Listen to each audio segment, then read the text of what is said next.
The Yamaha MG3R is a 25.5 inch scale super strat with a 13.75 inch fretboard radius. Has got a basswood body, a maple bolt-on neck, and a 26 fret rosewood fretboard with the Yamaha version of the all-access neck joint, which I think came out about 5 years before Ibanez did it. This one has dot inlays, has a 39mm nut. The pickups on the bridge is a Focus SH1 ceramic at 8.06 km and 4.06 km split. The middle is the Focus SS1, which is an Alnico V at 6.28 km, and the neck is a Focus SS1 Alnico V at 5.57 km. Now, it's strange, these two pickups, despite being the same spec and the same name, are so far apart in value, but hey, that's what you get. Controls 5-way switch with bridge coil split, so if you tap the tone knob you get a coil split, and for this test I've strung it up with Ernie Ball Slinkies 9-46s. It has an E to E low E spacing of 34mm, has a nut width of 38mm, has a neck thickness at the first fret of 19mm, so quite thin, a neck thickness at the 12th fret of 23mm, has a 44mm body thickness. The bridge is a 54mm Goto DX Vintage, which was probably turned into the 1088 bridge. The tuners are the Goto SG381s, the first versions of them, and they are non-locking. It has the YM Yamaha branded 5-way switch, which was very similar to Yamaha and Ibanez models at the time. It's a black urea nut, so all black hardware, and this nut is the same material they used for the acoustics at the time. And this one was made the 5th of April 1989 and is unit number 177. What is this guitar? To answer that question, I'd like to use my favourite Yamaha spec page, and something I've lately contributed some photos to unknowingly, is Bill Alston's family page, which has a treasure trove of Yamaha information as well as other rare things such as Fender Japan models and things like that. So by all means, I'm just going to paraphrase the relevant parts of the website, but I urge you to go to Bill Alston's page to look up all these specs for yourself. Now, the first launch of the models was in 1989, so this is from the very first year they were produced. And that year there was the MG2M, the maple version, MG2R, the rosewood version, the MG3M, which is lower down, so as the numbers get bigger, the spec becomes lower. MG3M, so there was a low spec model with a maple thing, an MG3R, which this one is, and the MG1R. So as it's an MG1, that's the highest of the spec in these models. Then followed the MG Standard, which you can see on the left here, and in 1992, and an MG2S in 1994. But this one on the right here, that's an MG2R. There was no production or standard models after 1996. And now there was also some special or limited edition models. So there was 3 special models, the MG2RS, which is in hot pink, metallic.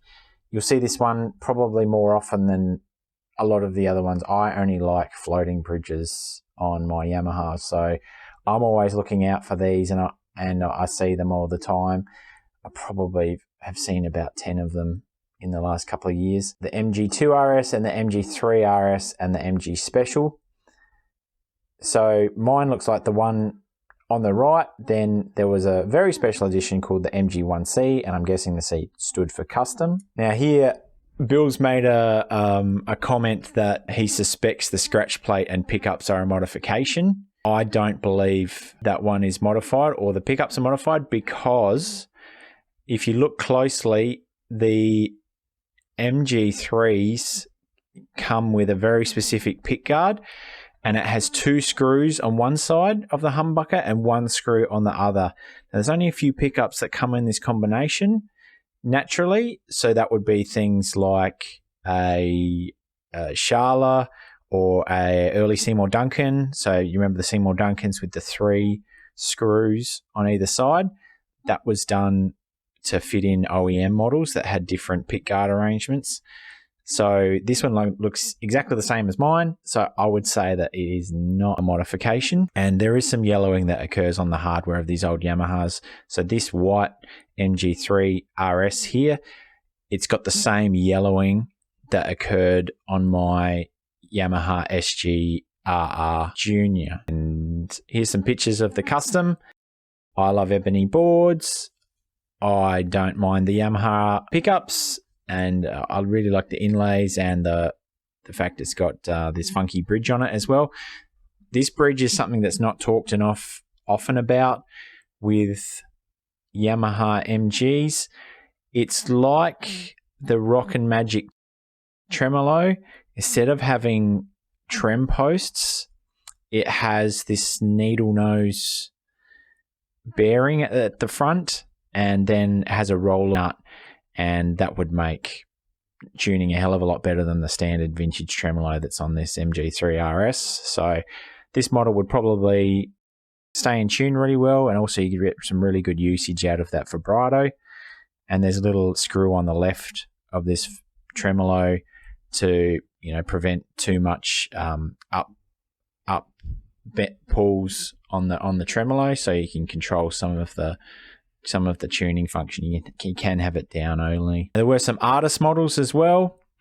So I won't say the names of the artists, but the top one, that's the purple one with some Seymour Duncan pickups. So Yamaha has been experimenting with Seymour Duncan and Damasio pickups on custom models over the years.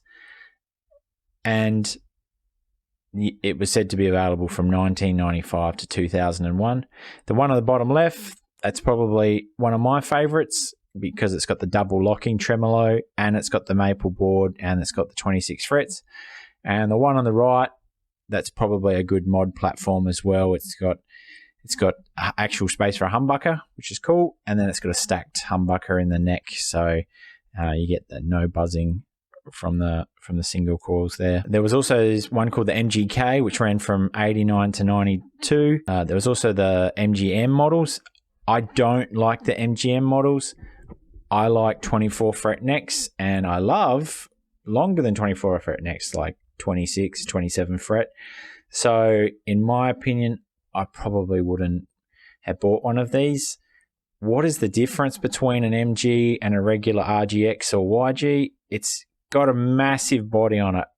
It's about an inch wider and an inch longer than any other Yamaha body I've ever seen. What would be the reason you'd buy an MGM? You like 22 fret neck, so you like Steve Morse who likes 22 fret neck, or you just want the unique tone of this model. Not too much of this model is unique apart from the body size.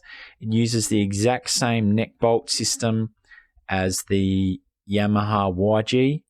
So the two necks are interchangeable, and then this one just has a bit more pickup spacing, so it would have a slightly different sound, more stratty sound, I think. And there was also some crazy finishes that came out of this period. So there's the neon light graphics, and you see these pop up often. I probably see 20 of these in the past couple of years. And then the zebra finish ones, they're quite rare, and I think I do prefer them. Like if I was in a hair metal band or something like that, the two humbucker situation plus the double locking tremolo and the maple fretboard, I'd probably take this over any other MGM. What Bill's done is he's put a nice summary of all the different types in a spreadsheet on his website, so if you can, go and have a look at it. My personal preference would be the MG3M, the MG3R. That's the one in this test, but it's not my main preference. The MG2M, I like it because it's maple, has the 26 frets.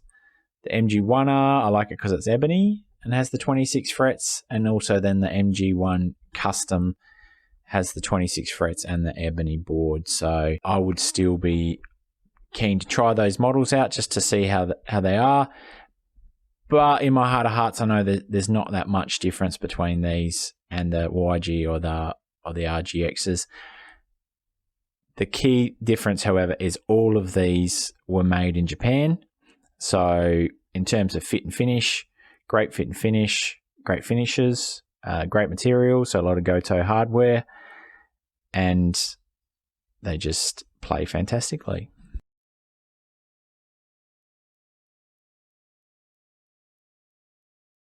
So the guitar arrives and it looks fantastic out of the box. I could not believe this guitar was almost 35 years old, and when I looked at it, it just had a bit of dust on it. I don't know how it got any dust on it. It's been in the case for so many years. But all the hardware and the screws looked in good condition. The input jack was fine, etc. Looking in the back of the guitar, you can see there's no shielding at all, and you can see the steel block reminiscent of the Gotoh 1088 bridge here. Here's the under the truss rod, so you can see it's got a regular Allen key type truss rod adjustment with very easy access. This headstock slopes down at a very slight angle, but access to the truss rod and everything was excellent. And you can see there's some very slight fading of the yellow finish. I think it's just dirty. That was just when I first grabbed it out of the box.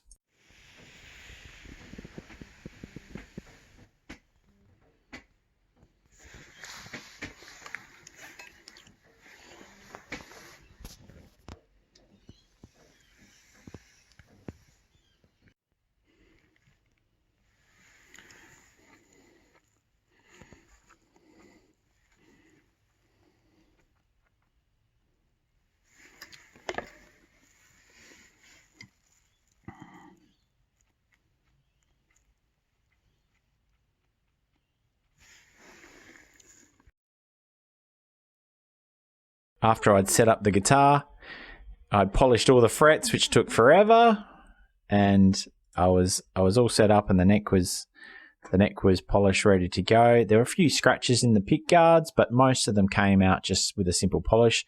This is a 3-ply pick guard, and it's quite thick and very specific to this model. Because of the 27 frets, it's shorter than any other Yamaha pick guard. So if you're trying to make a pick guard for this model, it'll probably have to be a custom jobby, because the upper horn is quite long, and then the lower horn is quite skinny, so it's almost covering nothing. And then another major difference between this and some other MG models is the output jack is on the side of some of the other ones, and on this MG3 it's on the top. So specs, the nut width is 38 millimeter. The string spacing is 34 millimeters. And down here the string spacing is 54, so strat spacing, and this is an F space pickup down here.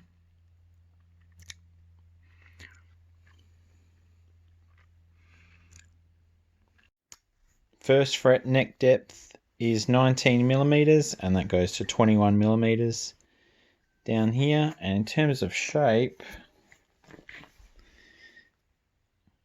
it's sort of a flat U sort of shape in the neck.